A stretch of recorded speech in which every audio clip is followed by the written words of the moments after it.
Alors, pour le cours de gestion d'entreprise, gestion stratégique d'entreprise, j'ai regardé la vidéo de M. Porter et je vais résumer ici le contenu.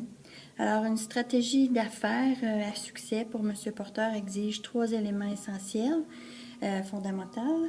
Le premier est d'éliminer la concurrence, de se positionner de façon unique, d'avoir une valeur pour le consommateur cible que tu ne trouves pas nulle part ailleurs. Elle est claire et sans ambiguïté. Alors, premier élément essentiel, éliminer la concurrence. Deuxième élément essentiel, avoir une gestion efficace à tout point de vue, centrée exclusivement sur ta stratégie, bien entendu. Alors, les tâches s'embriquent une dans l'autre pour correspondre complètement à cette stratégie-là. Il ne faut surtout pas en déroger. S'en tenir, sans fléchir, quitte à dire non à des individus qui ne font pas partie de ta clientèle cible, qui sont dans ton entreprise. Alors là, il faut développer, tenir dans le temps, avoir la continuité, la durée pour développer une expertise, une expérience qui est encore plus difficile à imiter pour la concurrence.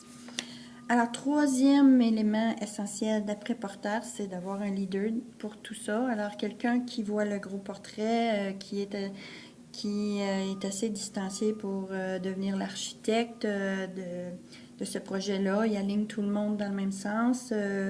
Il faut être intransigeant face à la stratégie que tu as choisie. Et c'est ça, quitte à te débarrasser de certaines personnes que tu ne veux pas dans ton entreprise parce qu'ils ne vont pas selon la ligne qu'on s'est tracée, toute faite de la stratégie.